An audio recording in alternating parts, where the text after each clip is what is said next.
fix my camera there. You know, there's times when you question things. And it's happened to me a lot recently.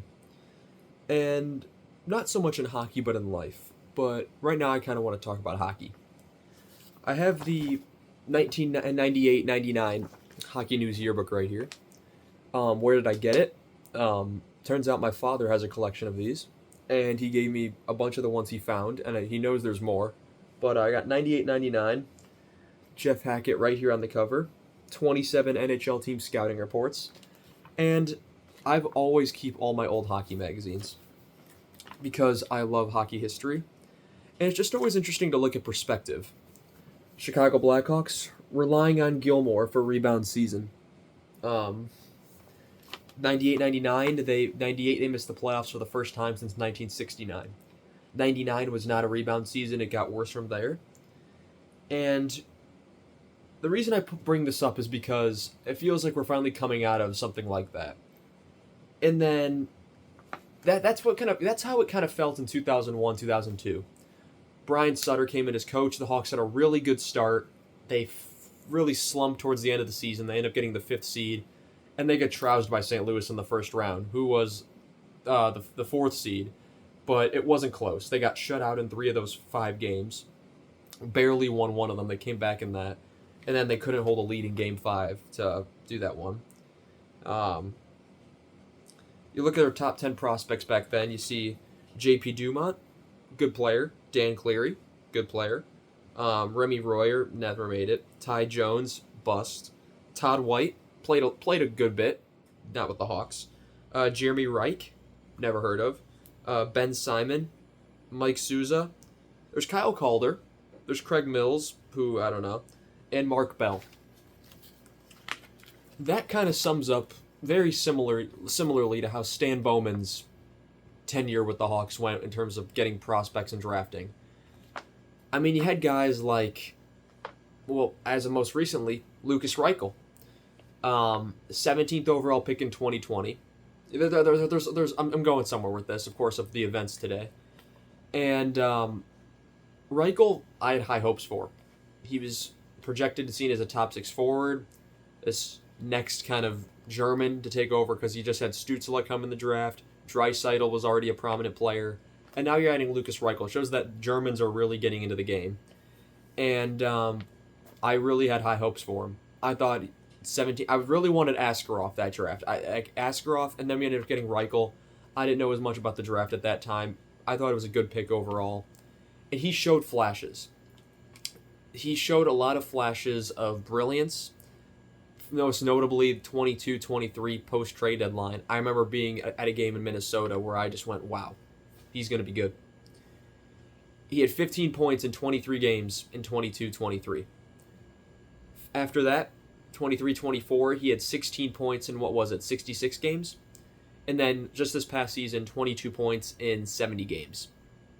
He got better. 22 points in 70 games. The problem is that's not 15 points in 23 games pace.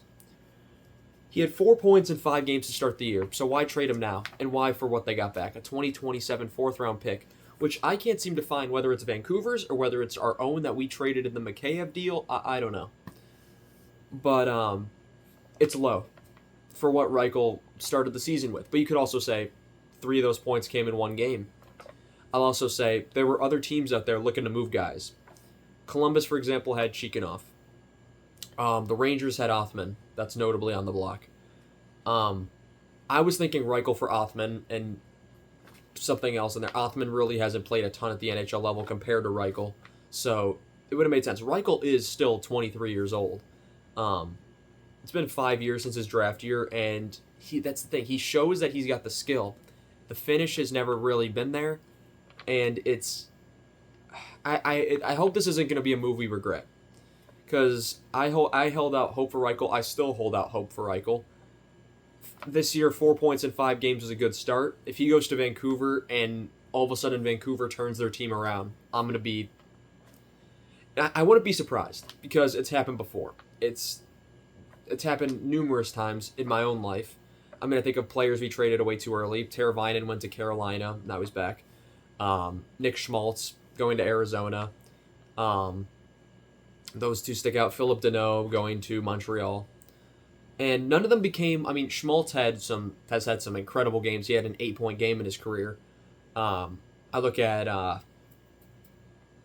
Teravainen, and he has had a pretty solid career. Definitely Hall of Good. I know that account on Instagram. I pay attention to you heavily. And then Philip Deneau, fantastic two-way forward. I mean, not going to surprise you with the points, but he's not flashy like that, but he's a great two-way player. And there's been a numerous amount of players that we've given up on. Well, not given up on, but we traded away when we really didn't have to. And I'm hoping we didn't have to do that here, because we didn't have to trade Reichel. Overall, he might have needed a fresh start, but so far, the start was kind of here. 4 points in 5 games kind of says it all. If anything, you let it ride until the deadline when he's an RFA. He's an RFA at the end of the season. You could do whatever you want with him then.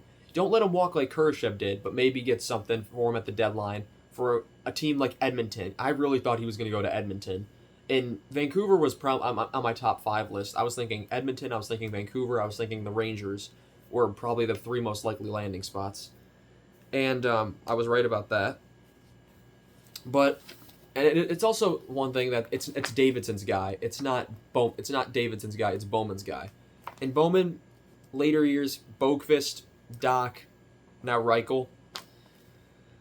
Jokiharju, that's another one they moved off of. Jokiharju's a solid defenseman, but it's another one we moved off of for Alex Nylander, so yeah. That's really all I have to say. I mean, there really isn't too much to say because we really don't know how this is going to play out yet. A 4th-round pick in 2027, at least we got something back, but for a guy that was a first-rounder, 17th overall pick, who's had a good start to the season, who's shown flashes, it's a shame. It's a real shame, and I was just reading this, and so I thought I'd film the video and kind of connect it a little bit. Not a huge connection there, but at least I saw it in my head. So anyway, I want to thank you all so much for watching this video. Let me know down below what you think of the trade in the comments. The BFR will be out later. Still processing what I think of this, because I really held out hope for the guy. I really did. Thank you guys so much for watching once again. Leave your thoughts, of course, down below, and I shall see you guys in the next one. Have a good one.